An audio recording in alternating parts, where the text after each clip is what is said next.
राधे राधे, जय माता की भक्तों। आप सभी का स्वागत करती हूँ स्पिरिचुअल ज्ञान साधना में और आप सभी से अनुरोध करती हूँ कि स्पिरिचुअल ज्ञान साधना को सब्सक्राइब कर लीजिए और बेल आइकन को प्रेस कर दीजिए ताकि आपको नई नई वीडियोस का ओम गंग गणपतये नमः। जय माता की राधे राधे भक्तों, आप सभी को संकष्टी गणेश चतुर्थी व्रत की हार्दिक शुभकामनाएं। प्रिय भक्तों, संकष्टी गणेश चतुर्थी व्रत प्रत्येक मास के कृष्ण पक्ष की चतुर्थी को किया जाता है। भाद्रपद मास के कृष्ण पक्ष की चतुर्थी तिथि को किया जाने वाला व्रत भाद्रपद संकष्टी गणेश चतुर्थी व्रत कहलाता है। इस चतुर्थी को बहुला चतुर्थी भी कहते हैं। यह संकट नाशक चतुर्थी कहा गया है। भादो कृष्ण चतुर्थी सब संकटों की नाशक, विविध फलदायक एवं संपूर्ण सिद्धियों को देने वाली है। इस व्रत के प्रभाव से सभी प्रकार के विघ्न दूर हो जाते हैं। यह सब कष्टों का नाश कर धन की वृद्धि करने वाला व्रत है। इस दिन एक दंत गणेश जी की पूजा करनी चाहिए। आइए भक्तों, आज हम आपको सुनाते हैं भाद्रपद संकष्टी गणेश चतुर्थी व्रत की अति प्राचीन पौराणिक कथा। बोलिए गणेश भगवान की जय, गौरी शंकर भगवान की जय, लक्ष्मी नारायण भगवान की जय। राजा नल की यह कथा है। पार्वती जी ने गणेश जी से पूछा कि हे पुत्र, भादो कृष्ण चतुर्थी को संकट नाशक चतुर्थी कहा गया है, अतः उस दिन का व्रत किस प्रकार किया जाना चाहिए, मुझसे समझा कर कहो। गणेश जी ने कहा, हे माता, भादो कृष्ण चतुर्थी सब संकटों की नाशक, विविध फलदायक एवं संपूर्ण सिद्धियों को देने वाली है। पूर्व वर्णित विधि से ही पूजा करनी चाहिए।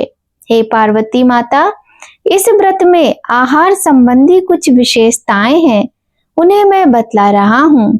श्री कृष्ण जी कहते हैं कि हे युधिष्ठिर, पुत्र की ऐसी बात सुनकर माता पार्वती ने उनसे पूछा कि आहार एवं पूजन में क्या विशेषता है, उसे कहिए। गणेश जी ने कहा कि गुरु द्वारा वर्णित प्रणाली से इस दिन भक्ति भाव से पूजन करें। चतुर्थी के दिन प्रातः नित्य कर्म से निवृत्त हो तो व्रत का संकल्प करें। तत्पश्चात रात्रि में पूजन और कथा का श्रवण करें। पूर्व काल में नल नामक एक पुण्यात्मा और यशस्वी राजा हुए। उनकी रूपशालिनी रानी दमयंती नाम से प्रसिद्ध थीं। एक बार उन्हें श्रापग्रस्त होकर राजच्युत होना पड़ा और रानी के वियोग में कष्ट सहना पड़ा। तब उनकी रानी दमयंती ने इस सर्वोत्तम व्रत को किया था। माता पार्वती ने पूछा कि हे पुत्र, दमयंती ने किस विधि से इस व्रत को किया और किस प्रकार व्रत के प्रभाव से 3 महीने के अंदर ही उन्हें अपने पति से मिलने का संयोग प्राप्त हुआ, इन सब बातों को आप बतलाइए। श्री कृष्ण जी युधिष्ठिर से कहते हैं, पार्वती जी माता के ऐसा पूछने पर बुद्धि के भंडार श्री गणेश जी ने जैसा उत्तर दिया उसे मैं कह रहा हूँ, आप सुनिए। श्री गणेश जी कहते हैं कि हे माता, राजा नल को बड़ी बड़ी आपदाओं का सामना करना पड़ा। हाथी खाने से हाथी और घुड़साल से घोड़ों का अपहरण हो गया। डाकुओं ने राजकोष लूट लिया और अग्नि की ज्वालाओं में घिरकर उनका माल भस्मात हो गया। राज्य को नष्ट करने वाले मंत्री लोगों ने भी उनका साथ छोड़ दिया। राजा जुए में सर्वस्व गवा बैठे। उनकी राजधानी भी उनके हाथ से निकल गई। सभी ओर से निराश और असहाय होकर राजा नल वन में चले गए। वन में रहते समय उन्हें दमयंती के साथ अनेक कष्ट झेलने पड़े। इतना ही नहीं, उनका उनकी रानी से भी वियोग हो गया। तत्पश्चात राजा किसी नगर में काम करने लगा, रानी किसी दूसरे नगर में रहने लगी तथा राजकुमार भी अन्यत्र रहने लगा। जो किसी समय रानी और राजपुत्र कहे जाते थे, वे अब भिक्षा मांगने लगे। तरह तरह के रोगों से पीड़ित होकर, एक दूसरे से बिलग होकर कर्म फल को भोगते हुए दिन बिताने लगे। एक समय की बात है कि वन में भटकते हुए दमयंती ने महर्षि शरभंग के दर्शन किए। उनके पैरों पर नतमस्तक हो हाथ जोड़कर कहा। दमयंती ने पूछा कि हे ऋषिराज, मेरा अपने पति से कब मिलन होगा? मेरा भाग्य कब लौटेगा? हे मुनिवर, आप निश्चित रूप से बतलाइए। श्री कृष्ण जी कहते हैं कि दमयंती का यह उत्तम प्रश्न सुनकर शरभंग मुनि ने कहा कि हे दमयंती, मैं तुम्हारे कल्याण की बात बता रहा हूँ, सुनो। इससे घोर संकट का नाश होता है। यह सब कामनाएं पूर्ण करने वाला एवं शुभदायक है। भादो मास की कृष्ण चतुर्थी संकट नाशन कही गई है।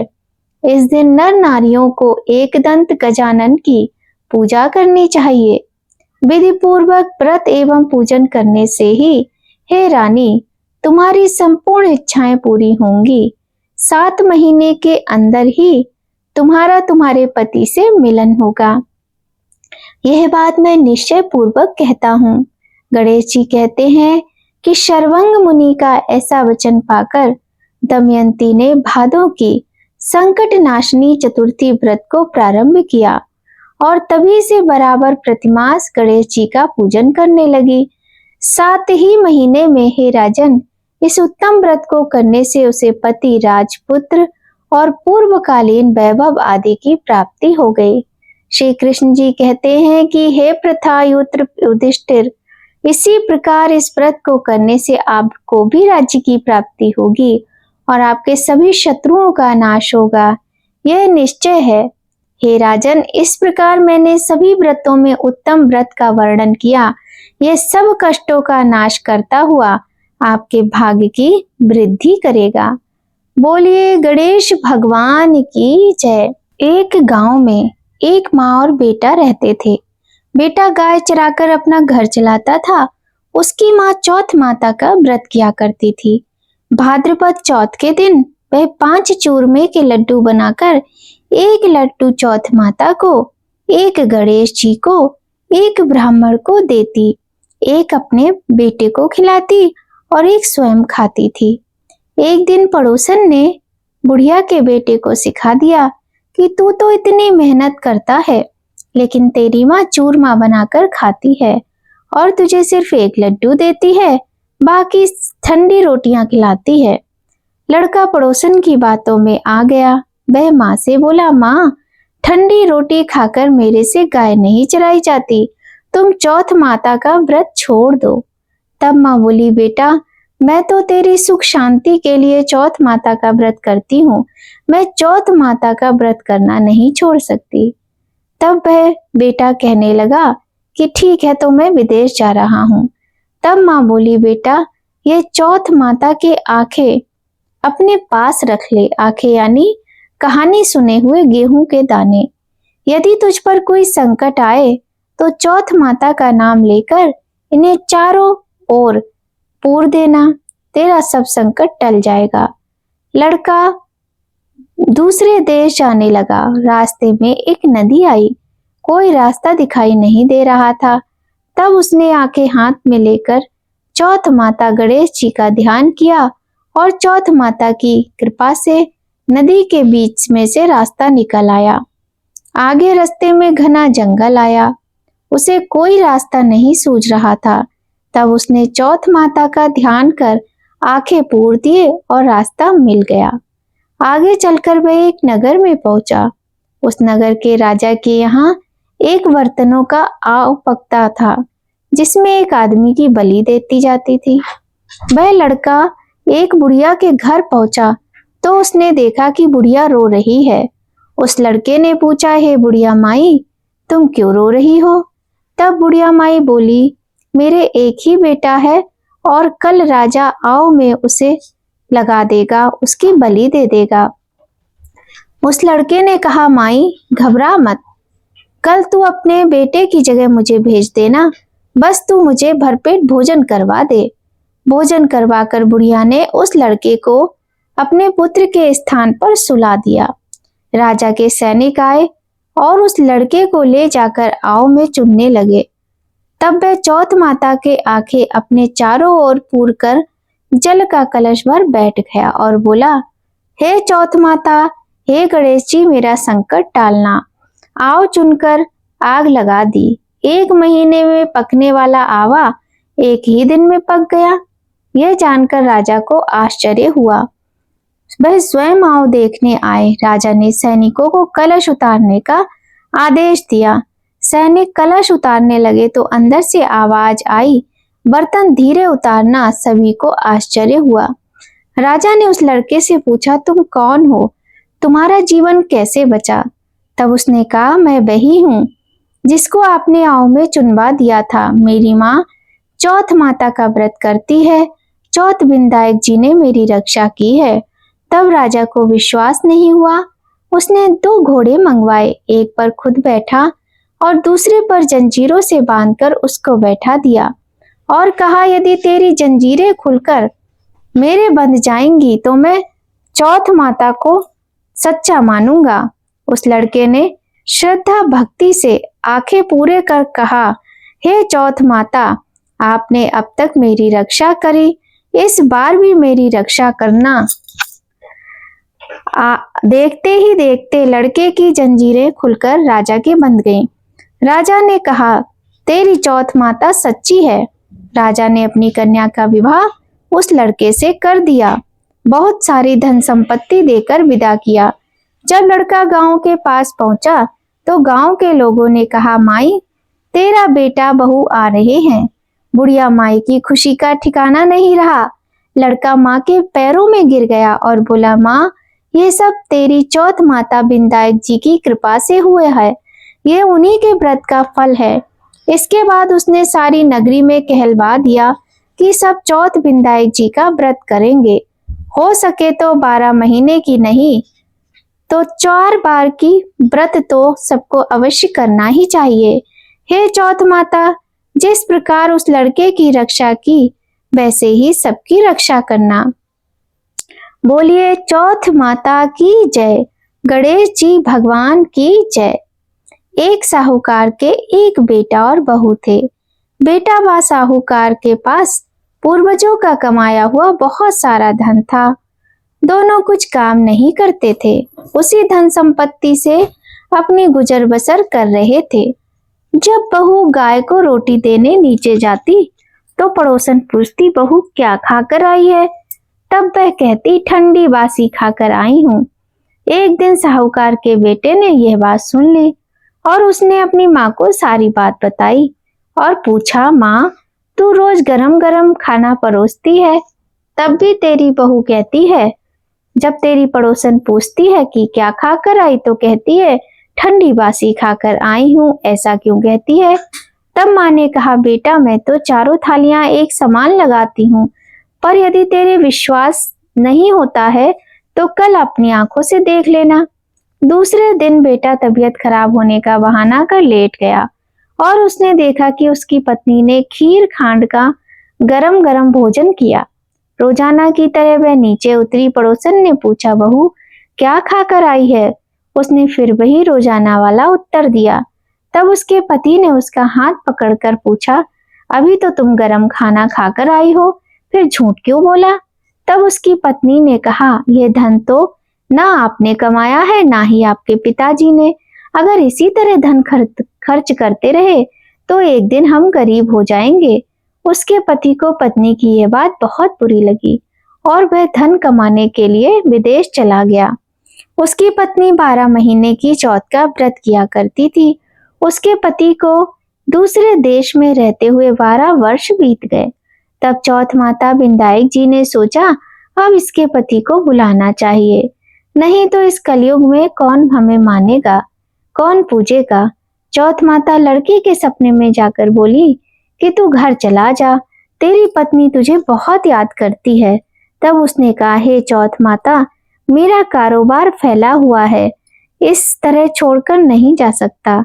तब चौथ माता ने कहा, कल प्रातः स्नान ध्यान से निवृत्त हो, पूजन कर घी का दिया जलाकर चौथ माता विधायक जी भगवान का नाम लेकर बैठ जाना।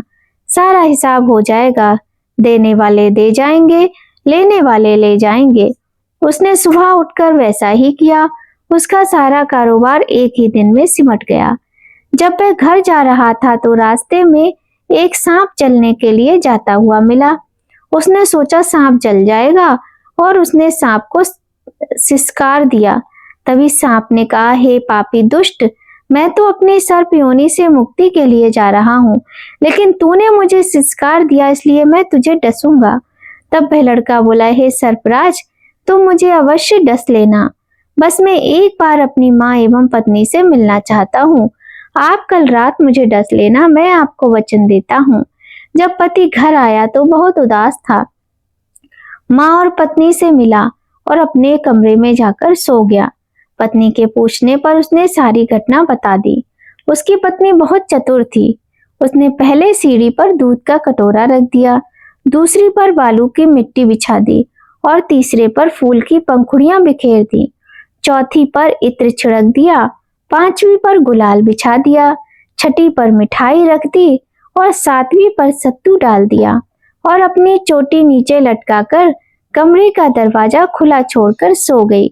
सांप आया, उसने दूध पिया, बालू में किलोल करी, बोला, साहूकार के बेटे, तूने सुख तो बहुत दिया, पर बचनों से बंधा हूँ, डसूंगा तो अवश्य। सातों सीढ़ियों पर उसने ऐसा ही किया और जैसे ही वह डसने लगा, चौथ माता विंदायक जी ढाल और तलवार बन गए और सांप के 4 टुकड़े कर दिए। सीढ़ियों पर खून ही खून हो गया। सांप की पूंछ का एक टुकड़ा लड़के की जूती में गिर गया। तब उसने सोचा कि जब वह अपनी जूती पहनेगा तब डस लूंगा। उसकी पत्नी प्रतिदिन चींटियों को आटा खिलाती थी। चींटियों ने सोचा कि इसकी पत्नी हमें हमेशा शक्कर आटा खिलाती है, इसलिए इसकी रक्षा करनी चाहिए, और सभी चींटियों ने मिलकर उसकी पूंछ को खोखला कर दिया। जैसे ही सुबह हुई, वहां खून ही खून हो रहा था। माँ ये देखकर रोने लगी। उसने सोचा, मेरे बेटे बहू को किसी ने मार दिया। माँ की आवाज सुन बेटा उठा और बोला, माँ, हमारा बैरी दुश्मन मरा है। और पूछने लगा कि मेरे पीछे से किसी ने धर्म पुण्य किया था क्या? तब माँ बोली, मैंने तो कुछ नहीं किया।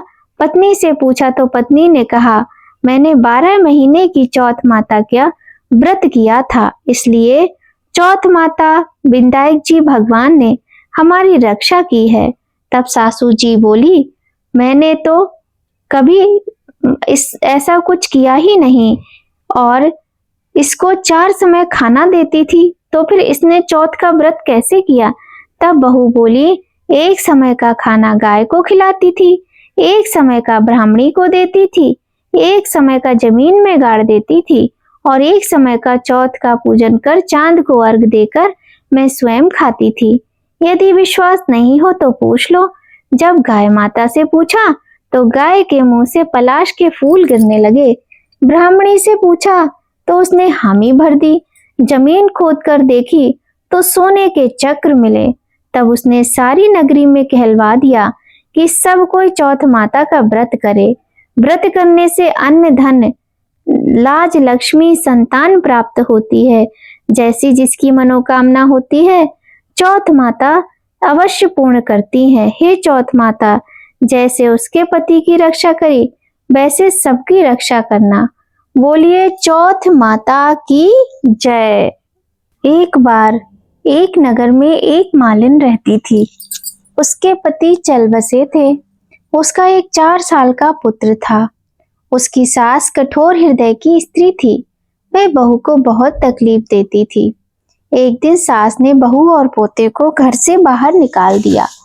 वे दोनों रोते हुए चलते चलते एक जंगल में जा पहुंचे। वहां एक बड़े पेड़ के नीचे बैठ गए। वहां से थोड़ी दूरी पर एक गणेश जी का मंदिर था। वहां बहुत से लोग गणेश जी के दर्शन के लिए आते थे। दर्शन करके गणेश जी का प्रसाद चढ़ाते थे। फिर वह प्रसाद सबको बांट दिया करते थे। इस प्रसाद से माँ बेटे का गुजारा होने लगा। दोनों गणेश जी की पूजा पाठ में लग गए। एक दिन उन्होंने सोचा, क्यों ना हम भी जंगल से फूल लाकर बेचें। वे रोज जंगल से फूल लाकर उसकी माला बनाकर बेचने लगे।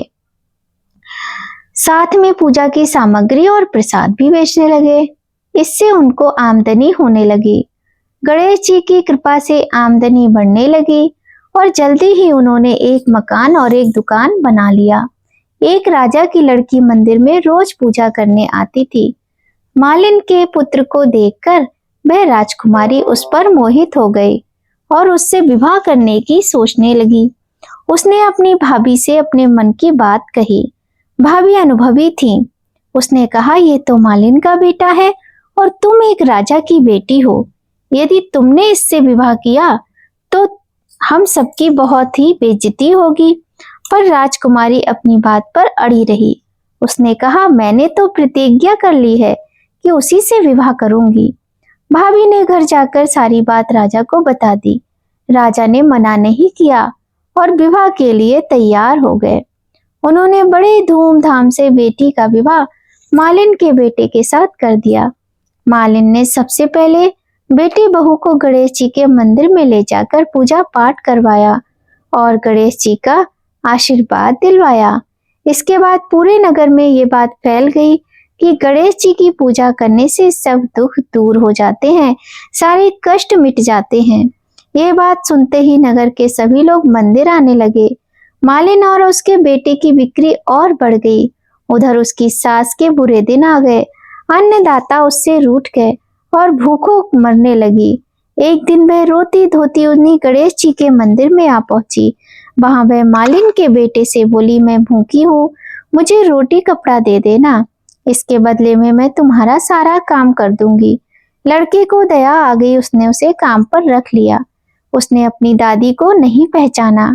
जब मालिन घर आई तो उसने सास को पहचान लिया और वह सास से बोली, सासू जी आप यहाँ कैसे? सास ने पोते की तरफ इशारा करके कहा, मेरी इस सेठ के यहाँ नौकरी लग गई है।